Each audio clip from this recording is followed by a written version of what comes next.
Hello everybody, my name is Pixel and welcome to the Sapphire Tech YouTube channel.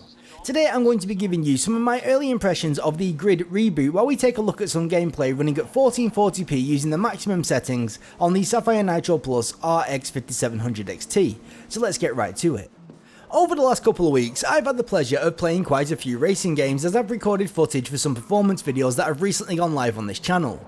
Before this recent spree, I think the last racing game that I played was Forza Horizon 3, which again was for a video on this channel.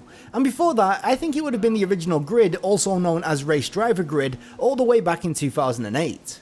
I actually still have my original box copy of Race Driver Grid just sat on a shelf somewhere, and the funny thing is, I have no memory whatsoever of ever buying the game, but I do have some very fond memories of playing through the entire career mode over the span of a couple of days with my girlfriend's brother.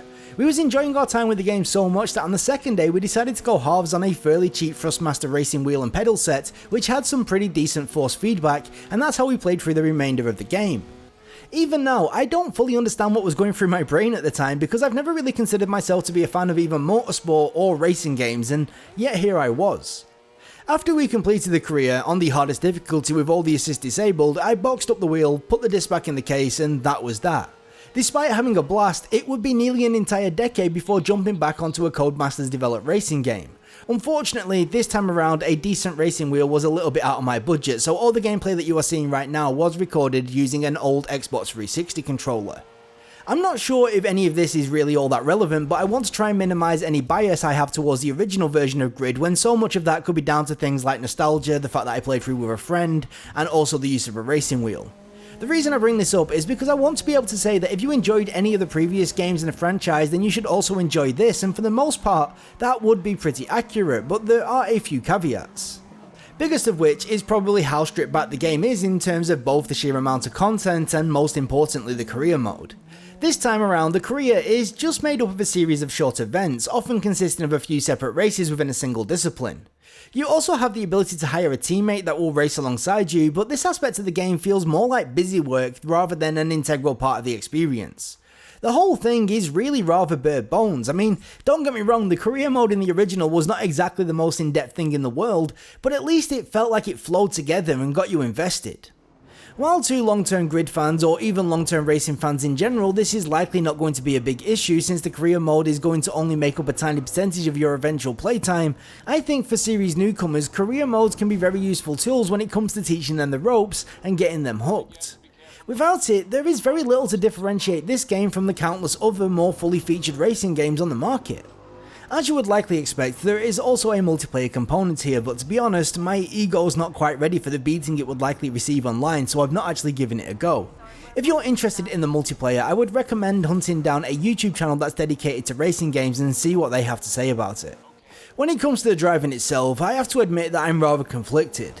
When I first booted up the game and started racing, I was not exactly having a good time. Now trust me, I know what I'm about to say doesn't make a lot of sense, but I am convinced that I actually found the game easier with most of the assists disabled and with manual gear switching while playing against the hard and very hard AI opponents. With the assist enabled, the car would simply just not do as it was told. They felt stiff, unresponsive and most importantly slow, especially when using the automatic gears. This is how I played the game for the first few hours and it was not a good time. At this point, I took off to the Steam review section and came across one review that recommended turning off all the assist if you were struggling, so I did. I won't lie, as someone that's not really dabbled in manual gears or brake and throttle control in the past, it took me a little bit of time to get used to, but nowhere near as long as I expected. After a couple of hours, something eventually clicked and all of a sudden I was dominating most of the events that I took part in, and most importantly, I was enjoying myself. That said, my experience of driving is very different to what I expected when seeing other people's gameplay footage and even watching the AIs drive during a race. I found myself constantly wrestling with the car in such a way that I felt like I was playing a rally game rather than something that was track based. While there's a very good chance that this is simply a case of me playing the game wrong, the reality is whatever I was doing appeared to be working, as it was not uncommon to shave off multiple seconds per lap compared to the highest difficulty AI drivers while having all the driving assist disabled. Another thing that I noticed when disabling all the assists is just how unique each car can feel to drive, which is something that too many racing games fail at. One feature that's seen quite a lot of hype in the run up towards release has got to be the AI, and most importantly the Nemesis system, which, if I'm completely honest, was a little bit of a letdown. If you bump into a rival driver a few too many times, they will become your nemesis for the remainder of the event. What this means is that they are more likely to race hard against you and even try and slam you into the nearest wall given half the opportunity. Unfortunately, this is only persistent throughout an individual event and not the career itself. What's even worse is that in reality the AI is very aggressive in general anyway and doesn't like altering their course for you regardless of whether or not you are currently tagged as their nemesis or not. It's not uncommon for a random AI driver to force you off the track or even pit maneuver you out of nowhere. At first, I found this to be really frustrating to deal with, but before long I learned that this is indeed an arcade racer and that contact between cars is something that's not frowned upon. In fact, most of the races are far too short to overtake properly, so you're soon going to find yourself slamming into the side of cars on purpose in order to slow down for corners. Overall, I do believe that Grid is a fairly nice package that fills a niche that is all too often ignored, especially here on the PC. If you like the idea of driving real life cars on realistic tracks but with arcade style handling and damage, then Grid's going to be right up there with the best that you're going to find.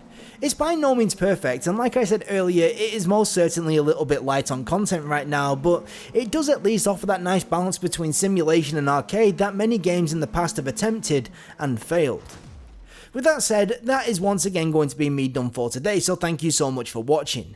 If you are new around here, please do consider slapping that subscribe button and dinging that bell so you get notified of our future uploads.